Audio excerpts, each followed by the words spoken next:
وفي زمان الفتن الذي تتوالى فيه أسباب هذه الفتن والمحن والإحن على الناس من شرق الأرض ومن غربها ومن داخلها ومن خارجها، الأمان كل الأمان عند أصحاب الإسلام والإيمان والإحسان والإيقان، أرباب القلوب التي خلصت معاملاتها للرب جل جلاله.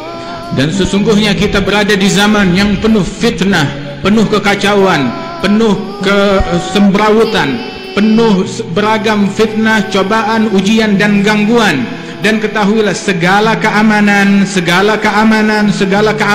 Allah Ta'ala jadikan untuk mereka orang-orang yang telah mencapai hakikat keimanan, menjalankan keimanan mereka kepada Allah Subhanahu wa Ta'ala, yang fokus di dalam membina hatinya, di dalam mendekatkan diri kepada Allah Ta'ala dan membersihkan dirinya daripada hal-hal yang tercela. Wal khatar kullul khatar fi zaman al hadar an tanfasim al ura بين الذين يخوضون في مخاضات الحياة وشأن تعلقات قلوبهم بخالق هذه الحياة جل جلاله.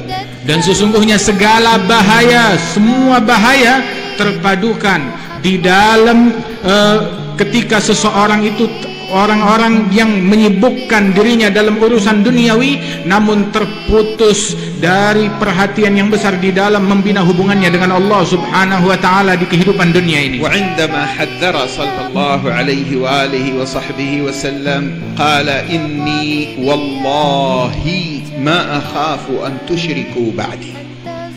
Dan Rasulullah telah memperingatkan kepada kita sekalian, sesungguhnya aku demi Allah, yang aku khawatirkan, aku tidak khawatir kalian akan menjadi syirik setelah aku. Bukan itu yang aku khawatirkan. هذا الحديث في صحيح البخاري الذي أرسله الله بالتوحيد يقول ما أخاف عليكم أن تشركوا إني والله ما أخاف أن تشركوا بعدي ولكن أخاف أن تفتح عليكم الدنيا akhafu an tuftaha alaikumud dunya.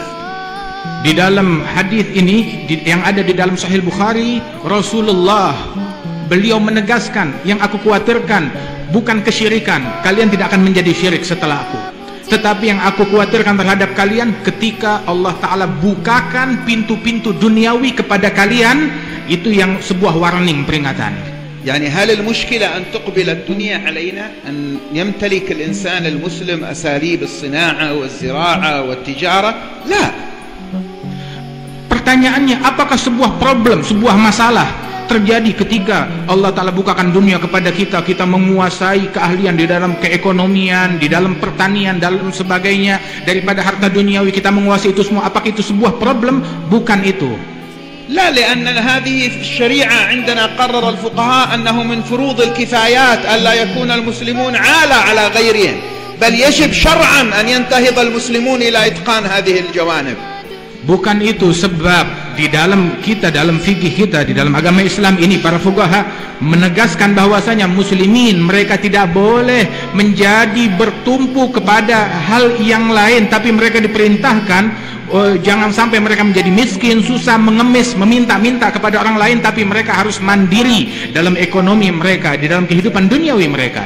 طيب لماذا يخاف علينا صلى الله عليه وسلم من أن تفتح الدنيا علينا؟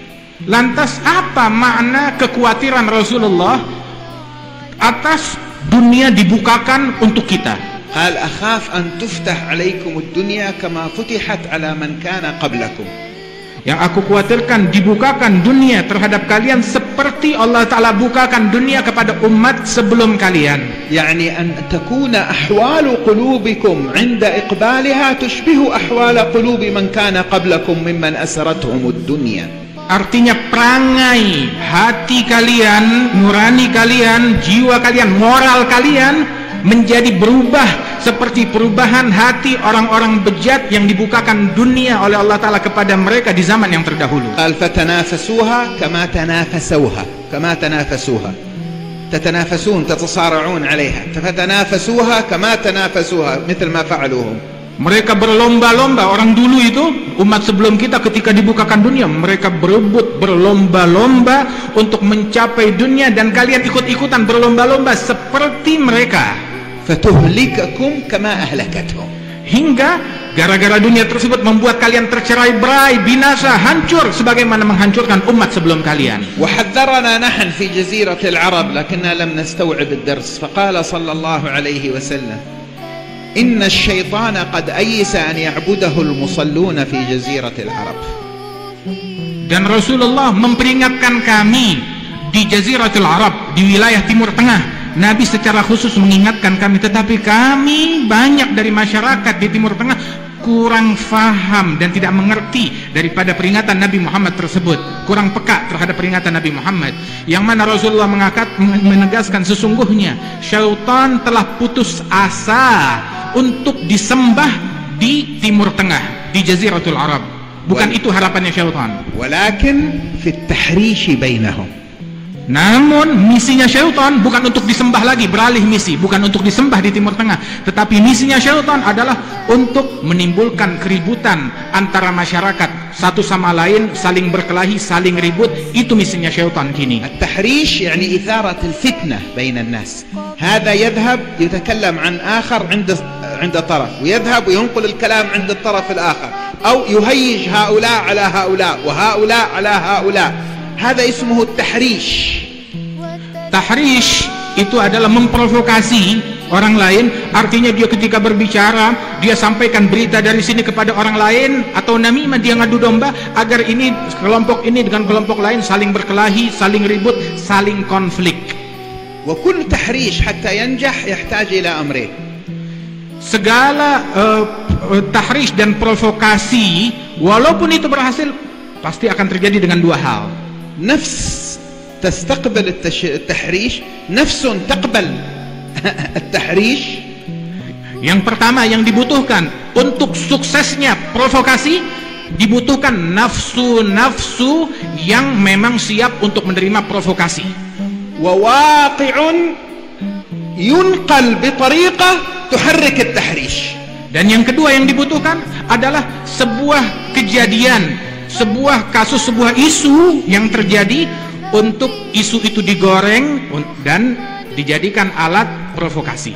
وإذا كانت ندوتكم أو اجتماعكم هذه المرة حول الثوابت والمتغيرات وتبصر الدعاء في التعامل معها، فلاحظوا النفوس متغيرة والواقع متغير. Apabila perkumpulan kita ini mengenai daripada pondasi-pondasi, hal-hal yang menimbulkan perubahan, pergolakan di tengah-tengah masyarakat ini, sesungguhnya nafsu-nafsu manusia itu pun juga berubah-ubah dan keadaan pun juga berubah-ubah. النفس خلقها الله قابلة للتغيير، وأعلمنا سبحانه أنها في البداية أي من منذ التكليف تكون أمارة بالسوء، ثم تتهذب فترتقي لوامة ملهمة مطمئنة راضية مرضية إلى النفس الكاملة. Sesungguhnya nafsu itu berubah-ubah. Di awal daripada peringkat nafsu tersebut adalah nafsu yang selalu memerintahkan, mengajak kepada keburukan, nafsu ammarah. Kemudian meningkat apabila dibina, dididik, maka meningkat nafsu tersebut menjadi nafsu lawamah yang memiliki kecenderungan kepada hal yang terang ataupun kepada hal yang gelap. Kemudian naik lagi menjadi nafsu yang mutmainnah, menjadi nafsu yang mulhamah, nafsu yang radiyah, nafsu mardiyah, dan terus meningkat daripada nafsu itu. وحتى النفس الأمارة وهي لا تزال في مرحلة الأمارة لها تغيرات، ترضى، تغضب، تفرح، تحزن، تطمع، تخاف، فهي في حالة تغير وتقلب. Bahkan nafsu ketika berada di satu peringkat bukan dalam satu sifat yang sama. Misalkan nafsu ammarah, nafsu yang paling bobrok, yang paling rendah, itu pun juga berubah-ubah. Kadang dia bersedih, kadang dia bergembira, kadang dia ridha, kadang dia murka, berubah-ubah sifatnya nafsu. والتحريش يبحث عن حالة الغضب، عن حالة الحزن، عن حالة الطمع، عن حالة الخوف، يبحث عن حالة الكراهية، حالة الحقد. التحريش يحرك هذه المعاني في النفس الأمارة حتى ينجح، بدون هذا ما ينجح. Maka provokasi tersebut dia mencari korban, mencari target. Yang ditarget dari sebuah nafsu, ketika nafsu itu berada di dalam keadaan marah, itu lebih mudah diprovokasi. Ketika dalam keadaan sedih, dalam keadaan takut, dalam keadaan serakah, rakus, tamak, Dalam keadaan-keadaan semacam ini, maka nafsu itu mudah diprovokasi daripada nafsu yang ammarah itu. في هذا المعنى مهمة الدعاء بث أنوار الهدي المحمدي. يا رسول الله أوصني، قال لا تغضب، لا تحزن، إن الله معنا. ربنا آتنا في الدنيا حسنة وفي الآخرة حسنة. مهمة الداعية في المتغيرات هذه في النفس الأمارة أن يوجهوا إليها أنوار الهدي المحمدي حتى يفقدوا في هذه النفس قابلية التحريش إذا جاء من يريد أن يحرش. Maka dalam makna ini ajaran Nabi Muhammad SAW memberikan binaan dan didikan kepada kita, terutama kepada para dai, para pendakwah. Mereka dididik untuk membina nafsunya tersebut dengan cahaya ajaran Rasulullah SAW. Datang di dalam Al-Quran, la tahzan innallaha ma'ana, jangan bersedih, sesungguhnya Allah Ta'ala bersama kita. Rasul memberikan nasihat kepada para sahabat, la taghdab, jangan kamu marah. Dan banyak lagi bimbingan-bimbingan dari Allah Subhanahu wa ta'ala, dari Rasulullah. Sebuah doa, Rabbana atina fid dunya hasanah wa fil akhirati hasanah, yang mana semuanya ini memiliki pengaruh besar di dalam pembinaan nafsu agar tetap teguh di jalannya Rasul sallallahu alaihi wasallam. فمهمة الداعي إلى الله في المتغيرات المتعلقة بعمق النفس البشرية تسكين النفوس البشرية وليس تهييج النفوس البشرية. Peran pendakwah ke jalannya Allah Subhanahu wa ta'ala di masa-masa yang penuh perubahan ini, peran mereka adalah untuk menenangkan nafsu-nafsu.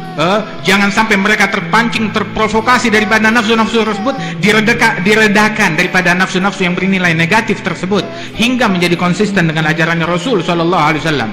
إلا نوعا من التحريض، وهو التحريض على الجهاد في سبيل الله المكتمل الشروط الشرعية تحت راية إمام مبايع من أئمة المسلمين، يعني دولة وجيش يتم الاعتداء على هذه الدولة، حينئذ تحريض الناس على الانتهاض لرد الاعتداء يعد نوعا مما يتقرب به إلى الله. أما غيره حتى لو أخذ اسم الجهاد، أن هذا الرادي لونه أبيض، وجيت قلت لواحد ما شاء الله شوف هذا اللون أحمر جميل، يقول لي نعم، يقول هذا لونه أحمر، يقول لي هذا الرادي أبيض، يقول له لا لا لا لا أنا سميته أحمر، مدام أنا سميته الرادي حقي وأنا سميته أحمر فهو أحمر. واحد يأتيني بإجرام، بإرهاب، بقتل أبرياء، بفتن، ويقول لي هذا جهاد، نقول هذا ما هو جهاد، هذا فتنة. لا لا لا أنا سميته جهاد أحمر. Al-Habib Ali mengatakan bahwasanya peran pendakwah adalah untuk meredakan daripada gejolak nafsu tersebut, bukan malah memprovokasi mereka. Bahkan sesungguhnya di dalam jihad, kecuali di dalam jihad yang sah, yang betul, dengan pemerintahan yang betul, dengan imam yang betul, kemudian juga ketika muslimin mereka akan diperangi, begitu semuanya dengan syarat-syarat yang dibenarkan di dalam syariat, di dalam jihad tersebut, nah itu baru boleh daripada jihad tersebut. Bukan kalimat jihad yang dipinjam dan dicuri dan dipakai kalimat tersebut, yang namun pada hakikatnya adalah untuk mendengki, untuk menzalimi, menumpahkan darah bahkan sesama muslimin, mengambil harta mereka, melakukan kezaliman terhadap sesama muslim. Nah itu bukan jihad, tetapi adalah penipuan dengan mengatasnamakan jihad. Sama seperti orang mengatakan dia memakai sorban, sorbannya ini warnanya seperti ini, sorbannya warna putih. Kemudian dia bilang sorban saya ini warnanya merah. Bilang itu putih, bilang merah, ini kan sorban-sorban saya mau namakan sorban ini sorban merah, ada apa dengan kamu? Dan begitu juga bukan jihad, sebenarnya jahat, kejahatan yang dia lakukan, tapi dia pakai ini kan gerakan saya mau namakan jihad, kamu mau apa? Padahal menurut syariat itu bukan jihad. واحد يقول أقام خلافة إسلامية هنا ولا هناك ولا هناك، يعمل علم ويصور ناس ومعهم علم أسود ويذبح الناس قدام هذا، أقمت الخلافة هذه ولاية وهذه، وين الولاية؟ هو يصورها ويهرب، يجي جيش من وراء يهرب لمكان ثاني ويسوي ولاية ثانية. هذا لعب بالخلافة، لعب بالجهاد، لعب بالشريعة، لعب بالدين. هذا ما له دخل بالجهاد في سبيل الله أبدا أبدا. بل لو أراد أعداء الإسلام، أعداء الإسلام أن يسيئوا إلى الإسلام بكل ما أوتوا من قوة وفكر وتخطيط، ما استطاعوا أن يسيئوا إلى أهل الإسلام وللدين كما فعل هؤلاء الذين يسمون أنفسهم في الجهاد. Dan sama seperti seseorang yang mengklaim saya ingin mendirikan khilafah yang islami, kemudian dia pasang bendera warna hitam, kemudian dengan tulisan-tulisan begitu yang mengagungkan agama Islam, kemudian dia sembelihi orang, dia bunuhi orang, dibilang ini adalah kerajaan yang islami. Begitu, ini adalah kerajaan khilafah kami yang islami, dia dirikan di tempat ini atau tempat itu. Ntar kalau ada tentara yang datang, dia kabur. Khilafah apaan kabur daripada hal yang semacam itu? Dan khilafah apa gerangan yang mengajarkan untuk menzalimi, membantai, menyembelih sesama muslim dan mengambil harta mereka tersebut? Dan ini adalah pencurian terhadap nama khilafah, pencurian terhadap nama Islam, pencurian terhadap nama jihad. Itu adalah penipuan yang mereka lakukan. Waliyadzubillahi min dzalik. عودا إلى مفهوم المتغير، عرفنا النفوس البشرية شهد الدعاء إلى الله فيها العمل على تزكيتها، على تسكينها، لا إلى التحريش بين أهلها. Peran pendakwah di jalan Allah Subhanahu wa taala adalah untuk menenangkan nafsu tersebut. Jangan sampai nafsu dominan atas manusia hingga manusia itu menjadi budak nafsu, dikuasai oleh nafsu. Justru dia menenangkan daripada nafsu tersebut dan mengikis pengaruh nufus dari jiwa dan masyarakat. وعرفنا أن التحريش هذا شغل الشيطان. Dan kita semuanya tahu dari hadisnya Nabi Muhammad, kalau provokasi itu adalah misinya syaitan, bukan misi manusia, bukan misi pendakwah. فكل من بنى منهجه على أساس التحريش فنسبته إلى الشيطان. Setiap orang yang membangun pondasinya atas dasar provokasi, maka sesungguhnya dia melakukan daripada misinya syaitan. حبيب يقول ولكن في التحريش بينهم.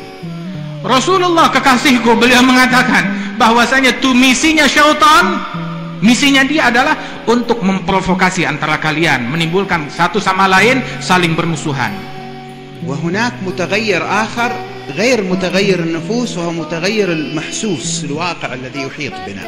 Dan ada lagi perubahan yang lain daripada perubahan nafsu-nafsu kita, tetapi perubahan yang terjadi dari kejadian-kejadian yang ada di masa kita ini. ما سمعت من كلام المسؤول الشرطة جزاه الله خير هذا الذي حضر، نحن الذي جئنا من بلاد العرب نفهم معناه أكثر منكم هنا في أندونيسيا.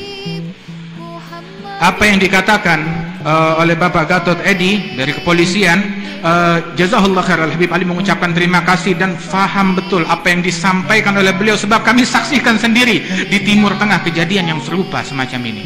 ولا راء كمن سمع ولا راء كمن سمع. Dan sungguh saya melihat sendiri, dan yang melihat itu berbeda dengan orang yang hanya sekedar mendengar saja. في بلادنا كم دولة؟ دولتين، ثلاثة، أربعة سويت بالأرض. Di negeri kami, di wilayah kami Timur Tengah ada berapa negara? 2 negara, 3 negara, 4 negara yang sama menjadi luluh lantak dengan tanah.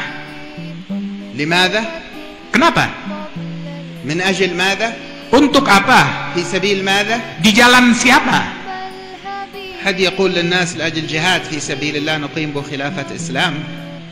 Ada di antara mereka yang mengklaim ini adalah jihad di jalannya Allah untuk mendirikan khilafah yang islami, hasilnya meluluh lantakkan negeri. واحد ثاني جاء وضحك عليهم وقال لهم من أجل ديمقراطية وحقوق إنسان. Yang satu lagi mengklaim ini adalah demi demokrasi dan menjaga hak kemanusiaan وحريات dan demi kemerdekaan. وصدقت الناس. Dan manusia menelan bulat-bulat kebohongan itu. ودخلوا في هذه المعمعة وهذه الفتنة. Dan mereka masuk terhanyut di dalam kekacauan dan ombak dan fitnah ini. فتحولت بلداننا إلى أرض لحرب الدول الكبرى بالوكالة على أرضنا وبدمائنا نحن. Sehingga jadilah negeri kami di sana, negeri-negeri muslimin di sana luluh lantak dengan tanah, sehingga menjadi negara ketiga yang mana kami dipermainkan oleh negara-negara yang membuat negeri kami makin luluh lantak. تسأل هذا الذي يفجر نفسه في سوق فيه ناس أبرياء وناس مستضعفين لأجل يقتل مسؤول ولا يقتل جندي ولا كذا، تسأله هؤلاء فجر ناس أبرياء كيف؟ قال لا هؤلاء يحشرون على نياتهم كما في الحديث، أنا عجلت بهم إلى الجنة وأصبح رب قد يحكم لناس يدخلهم الجنة.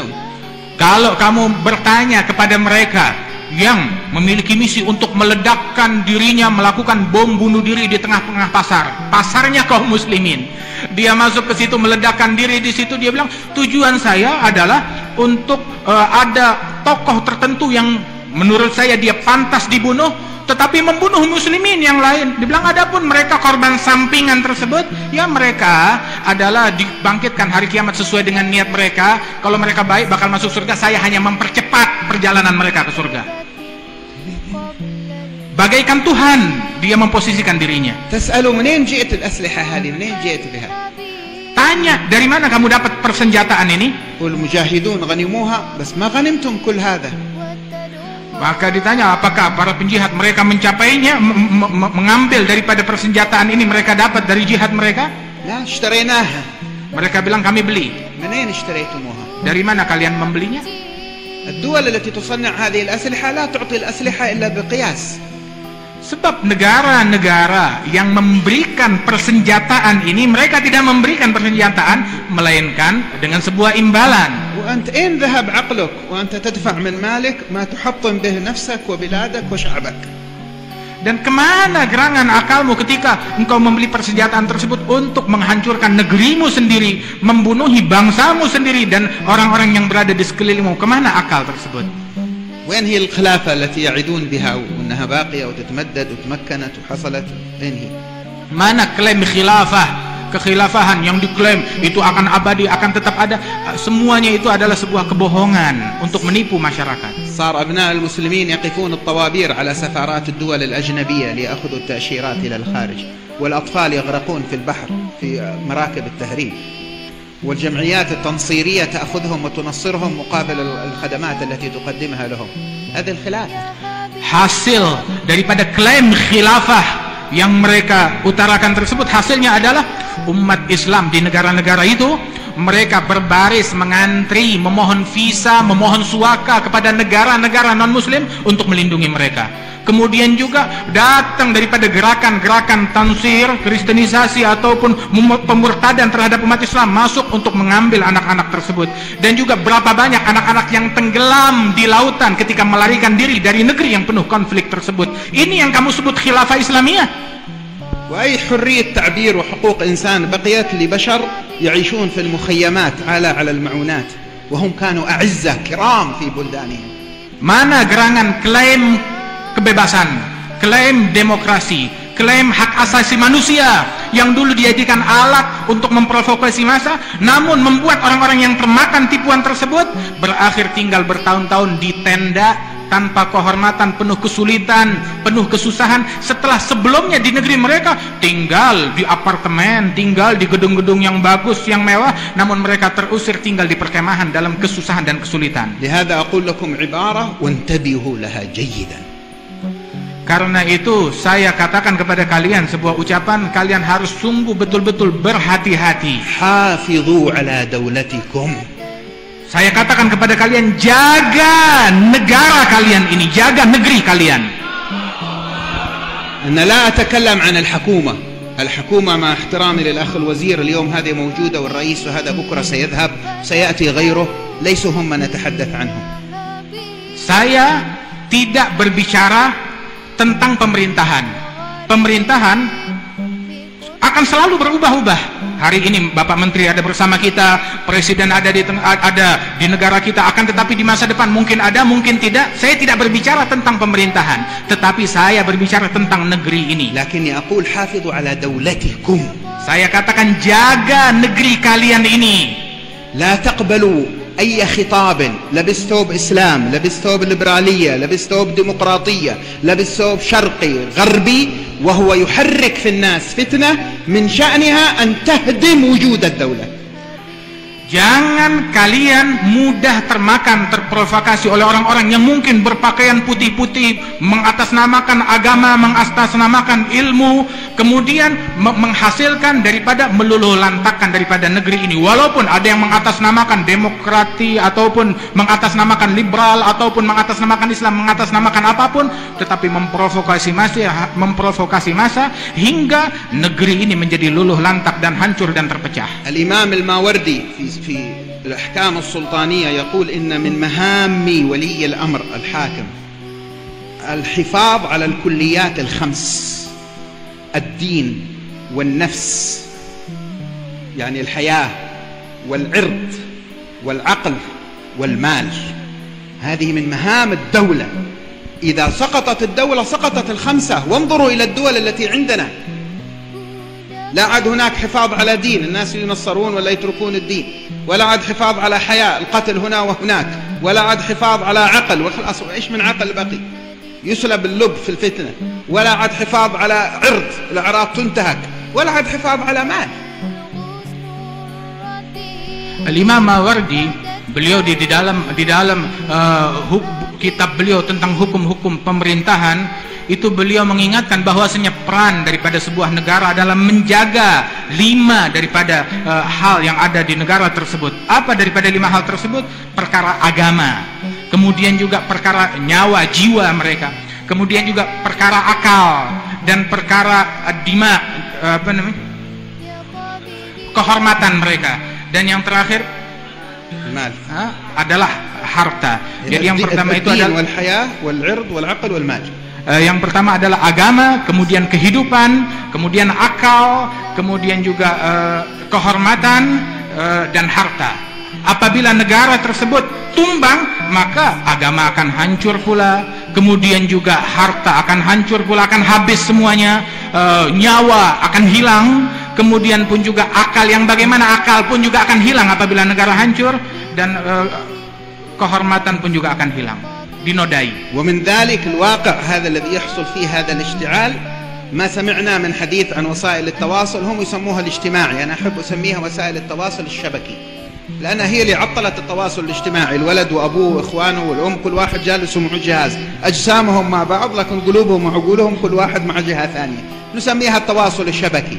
الأخبار التي تنشر هكذا بغير تحقق، الحديث الذي أورده الحبيب جندان بالأمس ونقله الأخ الوزير اليوم: كفى بالمرء كذبا أن يحدث بكل ما سمع. هذه تدخل فيها يوم تعمل شير، تعرف شير مشاركة، يوم تعمل نقل للمعلومة لصفحتك تنشرها عندك وأنت ما تحققت منها، أنت آثم في هذه الحالة. إذا كانت المعلومة خاطئة تكون شريك كاذب عند الله سبحانه وتعالى إذا نقلتها قبل أن تتحقق منها. أحيانا معلومة واحدة تنقلها تتسبب في إشعال بلد وأنت ما تشعر. Al-Habib Ali menyebutkan tentang peran daripada media sosial. Sebagaimana tadi pun juga Bapak Menteri Agama, beliau ketika bersama dengan saya di Medan pun juga beliau menukil sebuah hadis yang saya bawakan: kafa bil mar'i kadziban an yuhadditsa bi kulli ma sami'. Cukup seseorang dianggap pendusta dengan memberitakan segala sesuatu yang dia dengar langsung dia beritakan tanpa dia pikir lagi manfaatnya dan kebaikannya di tengah-tengah masyarakat. Maka dengan dia menyebarkan itu, dia adalah sebuah pembohong, memiliki peran besar di dalam kebohongan. Dan media sosial ini sebenarnya bukan ini yang membuat orang menjadi saling terhubung satu sama lain, tidak. Justru saya menamakan ini adalah membuat orang menjadi terkotak-kotak, badan mereka ngumpul di satu tempat tapi masing-masing akalnya sibuk dengan handphonenya dia, dengan media yang dia sedang sibuk bergulat di dalamnya. Walaupun badan terkumpul tetapi hati mereka terpecah-pecah, pikiran mereka terpecah-pecah. Nah, karenanya itu kita mesti bijak di dalam menggunakan media-media tersebut. Jangan gara-gara satu berita kita sebarkan, kita menanggung dosa ribuan atau jutaan karena kebohongan yang kita punya andil di dalam menyebarkannya. Aina nahnu min qawlihi ta'ala ya ayyuhalladzina amanu in ja'akum fasiqun binaba'in fatabayyanu wa fi qira'atin sab'iyyatin fatathabbatu an tusibu qauman bijahalatin fatusbihu ala ma fa'altum nadimin. Di mana gerangan kita dari bimbingan Allah subhanahu wa ta'ala yang di dalam Al-Quran menyatakan, wahai orang-orang yang beriman, apabila datang kepada kalian orang fasik, orang bejat, membawakan sebuah berita kepada kalian, fatabayyanu, cari kejelasannya. Di dalam qiraah yang lain, tathabbatu, hendaknya kalian tetap teguh dengan ajaran Allah dan Rasulnya. Jangan kalian menjadi goyah dengan apa berita yang disampaikan tersebut, sehingga akibatnya kalian akan menghakimi ataupun akan menghukum sekelompok orang lain gara-gara berita tersebut tanpa yang tidak dapat dipertanggungjawabkan kebenarannya. هذه الشبكة لها حكم الفاسق لأنك لا تستطيع تتحقق تعرف من اللي كتب ومتى كتب وأين بينته وأين دليله. هذه من الفويسقات، أي أن المواقع التي تنشر لها حكم الفويسقة التي لا تستطيع تتبين الحق من الباطل فيها، فلا بد من التثبت. Dan sesungguhnya apa yang ada di media sosial tersebut itu adalah media sosial tersebut itu bagaikan orang-orang fasik, sebab tidak bisa diteliti kebenaran daripada media tersebut, sehingga apabila disampaikan kepada kita sesuatu yang berkenaan dengan hal itu, kita harus betul cross check betul-betul terlebih dahulu dan dengan bijak, apakah ini pantas disampaikan atau tidak, benar atau tidak. Kita harus jeli, jangan mudah kita terpancing dan turut di dalam andil terhadap kebohongan itu. والنوع الأخير من المتغيرات التي تحيط بكم هي المتغيرات المتعلقة بالأحكام الفقهية الشرعية أو المسائل العقدية، المباحث الجديدة التي تظهر في الفلسفة.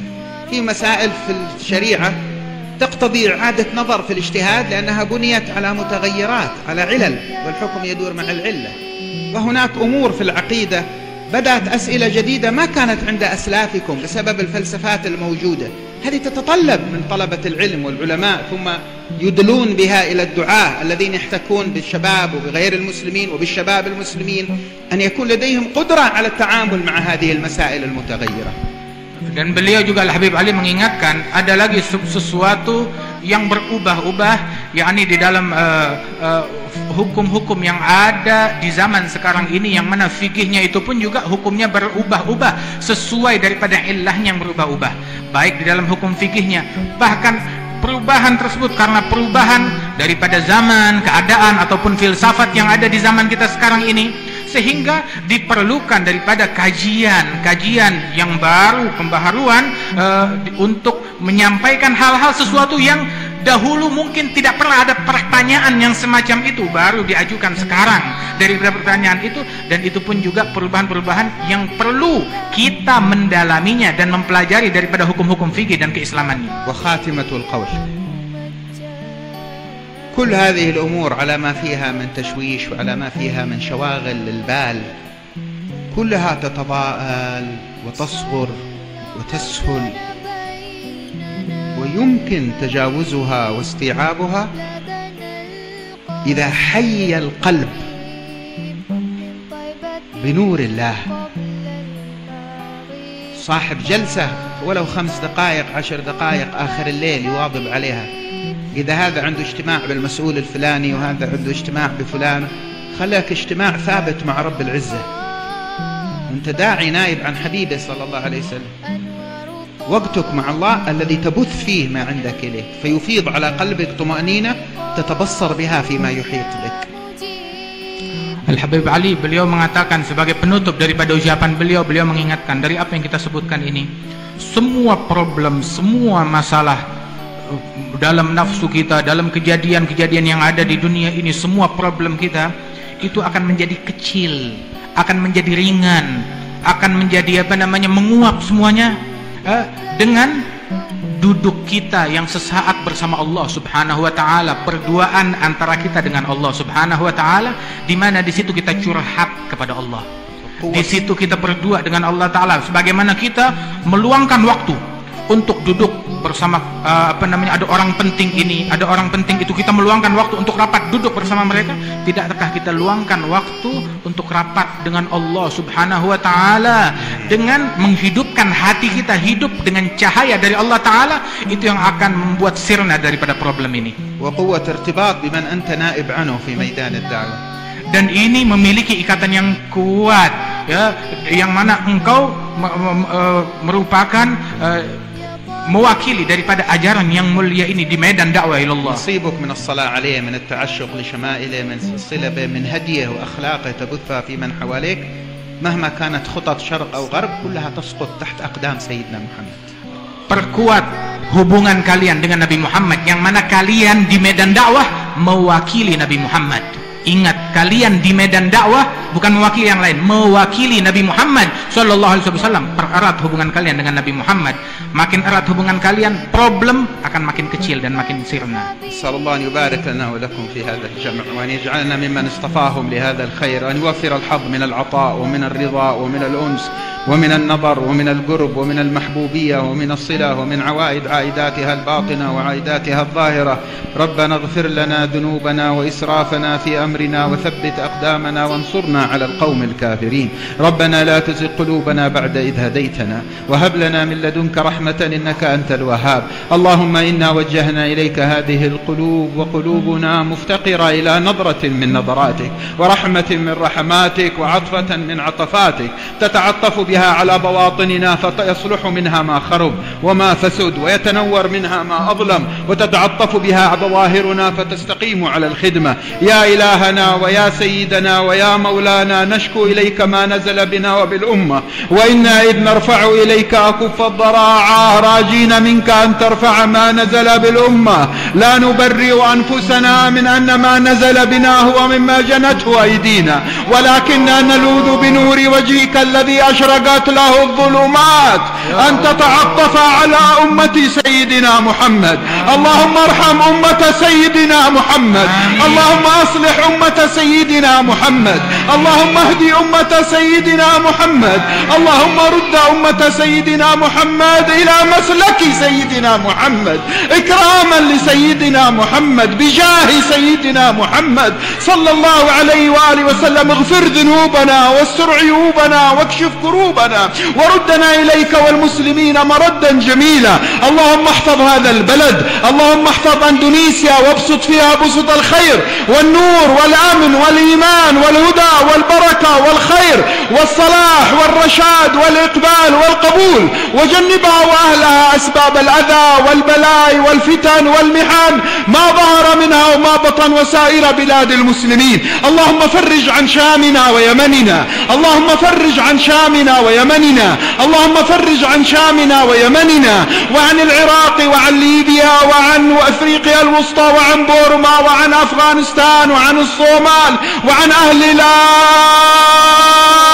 إله إلا الله. اللهم واحفظ المسجد الأقصى وانصر إخوتنا المرابطين في بيت المقدس وأيدهم وخذ بأيديهم واجمع قلوبهم على الحق يا حق. وبارك اللهم في هذا الجمع، وبارك في الفخرية، وبارك في إخوتنا، في أخي جندان وفي أخي أحمد وفي إخوتنا الحاضرين حسن وصادق وجمال وجميعهم الحاضرين. اللهم بارك في الجميع وأنزل البركة على الجميع ونور الجميع وأحسن إلى الجميع. لا تبقي أحد في هذا الجمع إلا وسقيته من كاس ودادك ورقيته في مراتب إمدادك وألحت على قلبه لوائح إسعادك. واجزي عنا شيخنا الحبيب عمر خير الجزاء، وبارك في أخي وزير الأوقاف الذي حضر، بارك اللهم فيه في ظاهر الأمر وخافي، وأعنه على الأمانة التي حملها، ووفق جيش أندونيسيا لما فيه الخير وللقيام بحماية البلاد والعباد وشرطتهم للعدل والإنصاف والقيام بالحق. يا حق يا حق يا حق يا أكرم الأكرمين. واجعل آخر كلامنا في الدنيا لا إله إلا الله محمد رسول الله صلى الله عليه وآله وسلم بحقائقها متحققين حسا ومعنى ظاهرا وباطنا في خير ولطف وعافية. وإلى حضرة النبي محمد صلى الله عليه وسلم.